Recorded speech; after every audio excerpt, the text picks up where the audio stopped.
In the quiet suburbs of Willow Creek, a small town nestled in the rolling hills of upstate New York, lived Elena Vasquez, a 35-year-old high school English teacher with a heart as warm as the autumn leaves that blanketed her neighborhood each fall. Elena had always been the steady anchor in her fractured family, the one who mediated arguments, baked apple pies for holidays, and remembered everyone's birthdays with handwritten cards. Raised by her widowed mother, Maria, and her sharp-tongued older sister, Sophia, in a modest ranch-style home that still smelled of her late father's cigar smoke, Elena had learned early on that love wasn't always returned in kind. But family was family, and she clung to it like a lifeline. Elena's life had blossomed when she met David Ramirez, a software engineer from Queens, at a mutual friend's barbecue 5 years ago. David was her opposite, analytical where she was intuitive, reserved where she was open. Yet, their differences wove them together like threads in a tapestry. They married in a simple ceremony at the local park, vowing to build a future far from the petty dramas that had defined Elena's childhood. Now, with their 3-year-old daughter Mia, toddling around their cozy 2-bedroom house filled with books and Lego towers, Elena felt a fragile peace. But peace, as she would soon learn, was just a thin veil over the storms brewing in her bloodline. Grandpa Arturo, Elena's paternal grandfather, was the patriarch who had immigrated from Mexico in the 1960s, building a small but thriving landscaping business that turned into a chain of nurseries across the Northeast. At 90, he was a wiry man with silver hair and eyes that sparkled like the Hudson River at dawn. His estate, a sprawling farmhouse in the Catskills, complete with acres of wildflower meadows and a pond stocked with bass, was his pride and joy. It was also, unknowingly to Elena, the spark that would ignite a fire of betrayal. As Grandpa Arturo's 90th birthday approached, Elena threw herself into preparations, oblivious to the shadows lengthening around her. Little did she know, this celebration would unravel the threads of her trust, forcing her to confront the woman she called sister and reclaim the legacy she deserved. The late July sun hung low over the Catskills, painting the sky in hues of orange and pink as Elena's minivan crunched up the gravel driveway to Grandpa Arturo's farmhouse. Mia babbled in her car seat, clutching a handmade card smeared with glitter, while David gripped the steering wheel a little too tightly, his jaw set in that familiar line of quiet concern. "You okay, amor?" Elena asked, reaching over to squeeze his hand. Her dark curls were pulled into a loose ponytail, and she wore a sundress dotted with tiny sunflowers. Her favorite, the one that made her feel like summer itself. David forced a smile, but his brown eyes flickered with unease. "Yeah, just traffic was a beast from the city. And Mia's been practicing her happy birthday song all week. It's going to steal the show." Elena laughed, a sound like wind chimes, and twisted around to ruffle Mia's hair. "That's my girl. Grandpa's going to love it." The farmhouse loomed ahead, its wraparound porch strung with fairy lights and balloons bobbing in the breeze. Tables groaned under platters of tamales, empanadas, and tres leches cake, courtesy of Aunt Rose's catering crew from Albany. Laughter spilled out from the backyard, where cousins chased fireflies and uncles clinked beer bottles in toasts to Arturo's longevity. It was the picture of a perfect family gathering, the kind Elena had dreamed of as a child, piecing together her own version of belonging from the scraps her mother and sister left behind.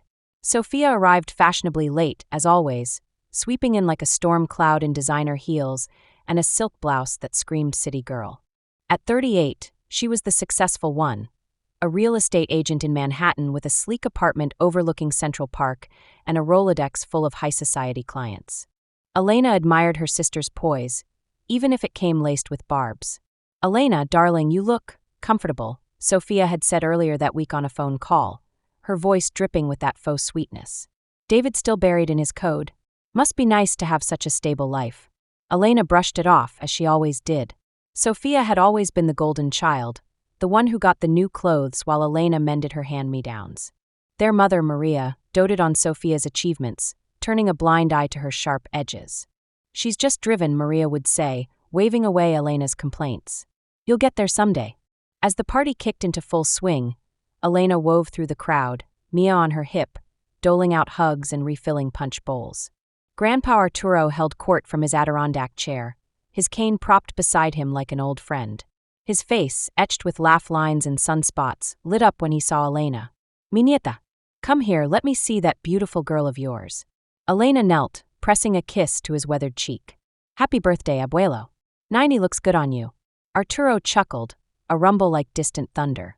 90. Feels like 50, especially with all this food trying to do me in. He tickled Mia's chin, drawing a giggle. And who's this little firecracker? She gets her spirit from you, eh? From across the lawn, Sophia watched, her martini glass tilted just so. She caught Elena's eye and raised it in a toast, but there was something off in her smile. Too tight, too calculated. Elena waved back, dismissing the flicker of doubt. It was a party, after all. What could go wrong? David, meanwhile, had been pulled into a conversation with Uncle Javier about the Yankees' latest slump. But his gaze kept drifting to Sophia, who hovered near Maria by the dessert table, their heads bent in hushed conference. He'd arrived early that morning to help set up, and in the quiet of the kitchen, he'd overheard snippets, enough to set his teeth on edge. The will. Elena doesn't suspect. Once she's out. He'd brushed it off at first, chalking it up to party nerves. But as the afternoon wore on, the pieces clicked into place. Sophia's recent business trips to the area, the way she'd been pushing Maria to retire to Florida, leaving the farmhouse unattended. And the clincher. A casual mention of Elena's instability in a phone call David had accidentally overheard last month. Sophia was maneuvering, subtly isolating Elena from the family core, whispering doubts to Maria about her distracted life with a toddler and a boring job. All to position herself as the dutiful daughter, the one who deserved Arturo's inheritance, the land, the business, the security that could fund her lavish lifestyle. David's stomach twisted. He loved Elena fiercely, but she was blind to Sophia's games, always forgiving, always hoping. Tonight, under the stars, he couldn't let it fester. As the sun dipped below the mountains, casting long shadows over the meadow, the family gathered for cake. Arturo blew out the candles with a dramatic puff, and cheers erupted. Elena stood beside him, her arm linked through his, beaming as Mia belted out an off-key rendition of the birthday song. But midway through the applause, David sidled up to her, his breath warm against her ear. "Elena," he whispered, his voice low and urgent, "we need to talk. Now. Something's very, very wrong." Her smile faltered. "David? What? Not here. Meet me by the pond in 5. Please." Heart pounding, Elena handed Mia to Aunt Rosa and slipped away, murmuring excuses about checking on the gifts. The pond was a short walk through the wildflowers, its surface now a mirror for the emerging stars. David was there, pacing the dock, his hands shoved deep in his pockets. "David, you're scaring me. What's going on?" He turned, his face pale in the twilight. "It's Sophia. And your mom. I've been piecing it together, Elena. They're trying to cut you out. Of everything." The words landed like a slap. "What? That's ridiculous. Sophia's my sister. Mom's just listened to me." David pulled out his phone, scrolling to a voice memo he'd recorded that morning. Faint but clear, Sophia's voice laced with venom. "Elena's too soft for this. Always has been. If we play it right, Mom convinces Arturo to revise the will. Leave it all to the family business, which means me. Elena? She'll get a sympathy card and a pat on the back." Elena's knees buckled. She sank onto the dock's edge, the wood creaking under her. "No, this can't. Why?" David knelt beside her, wrapping an arm around her shoulders. "Money, amor. The farmhouse is worth millions now, developers circling like vultures. Sophia's commissions are drying up with the market dip. She's desperate. And Maria, she's always favored her. They think you're too busy with Mia, too unambitious to handle it." Tears stung Elena's eyes, hot and furious. Flashes of memory assaulted her. Sophia borrowing her college tuition money for a sure-thing investment that vanished. Maria praising Sophia's promotion while dismissing Elena's teaching award as cute. All those years of bending over backward. And this? Betrayal, cold and calculated, on Grandpa's birthday of all days. "I can't believe it," she whispered, but even as she said it, the truth settled like lead in her chest. She'd ignored the signs, the late-night calls, the sidelong glances. "No more." David cupped her face. "We don't have to do anything tonight. But we can't pretend." "No," Elena said, her voice hardening. She wiped her eyes, standing tall. "We confrontate. But smart. I won't let them poison this family more than they already have. Grandpa deserves better. I deserve better." They returned to the party arm in arm, the facade intact. Elena laughed at jokes, danced with Mia to the mariachi band's lively tunes, but inside, a plan crystallized. Revenge wasn't about screaming matches or dramatic exits. It was about precision, like the essays she graded, building evidence, layer by layer, until the truth stood undeniable. The next morning, as the last guests trickled out and the farmhouse quieted to a hum, Elena cornered Sophia in the kitchen. Maria was napping upstairs, and Grandpa was out front with David, admiring the new rose bushes. "Sophia, got a minute? I need your advice on something." Sophia arched a perfectly plucked eyebrow, sipping her coffee. "Advice? From me? To what do I owe the honor, little sis?" Elena forced a conspiratorial smile, leaning against the counter. "It's about the farmhouse. Mom mentioned something about selling a plot. I was thinking, maybe we could partner up. You handle the real estate side, I manage the family angle. Split it fair." Sophia's eyes gleamed, greed flickering like a match. "Partner?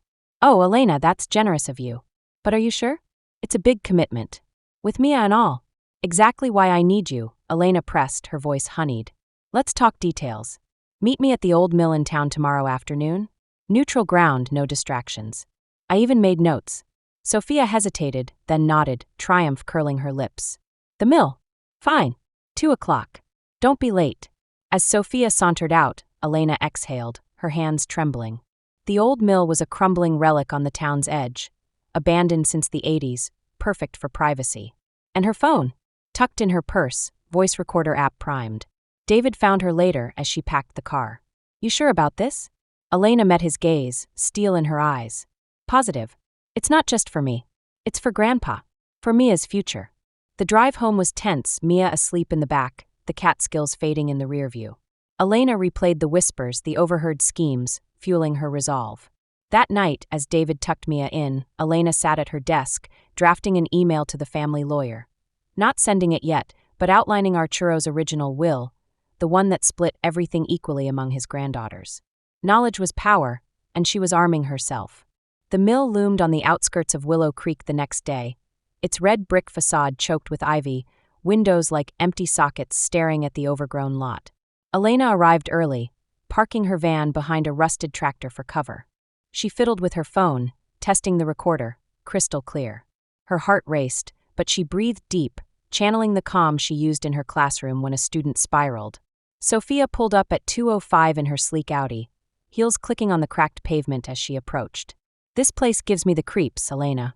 What's with the secrecy?" Elena shrugged, feigning nonchalance. "Romantic, isn't it? Like our childhood adventures. Anyway, I brought the blueprints Mom had. See, this back acre, prime for condos." They spread papers on the hood of the van, Sophia's excitement palpable as she jabbed at the map. "Exactly.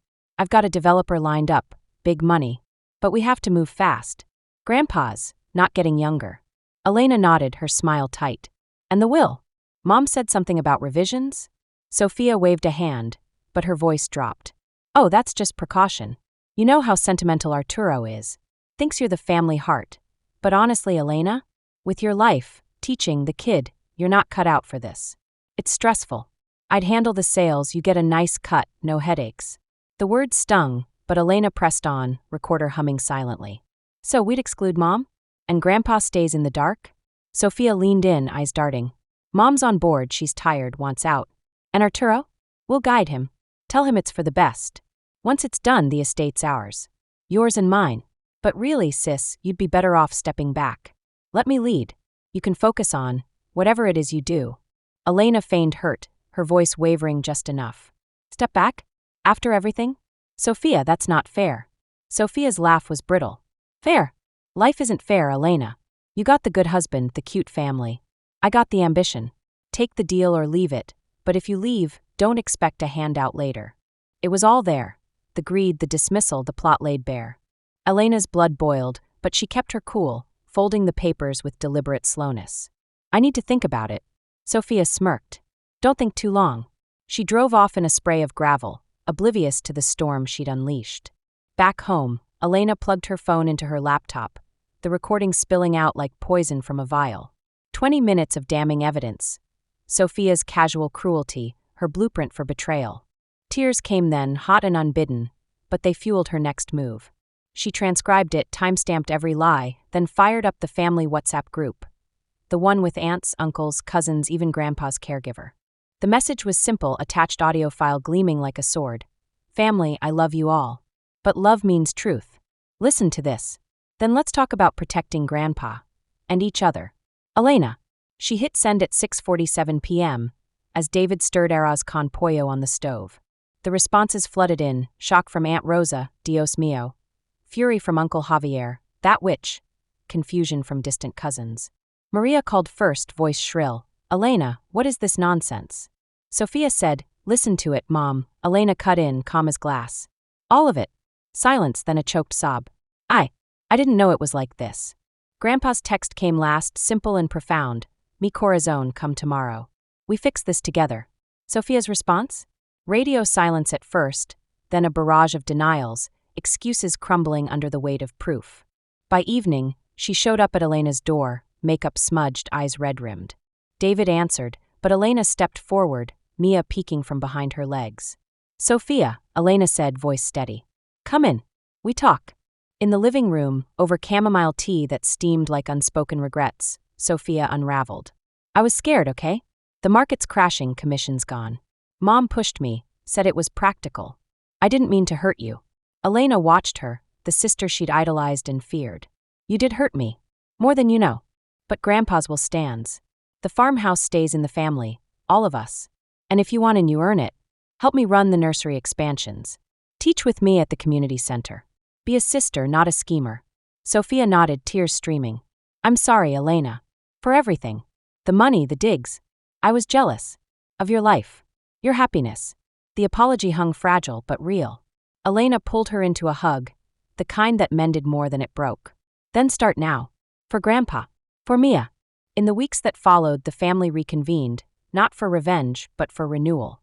Maria moved into the farmhouse's guest cottage, vowing to support without strings. Sophia sold her Audi for a sensible SUV and joined the nursery team, her real estate savvy turning scrubland into community gardens. Elena, with David's quiet strength, took the reins of the business side, blending her teaching passion with Arturo's legacy. Workshops on sustainable planting, scholarships for immigrant kids. Grandpa Arturo watched it all from his porch, cane in hand, a knowing smile on his lips. Si, mi nieta? Sometimes the wrong turns us right. As fall leaves turned Willow Creek gold, Elena stood by the pond, Mia splashing at her feet, David beside her. The whispers were gone, replaced by birdsong and the hum of new beginnings.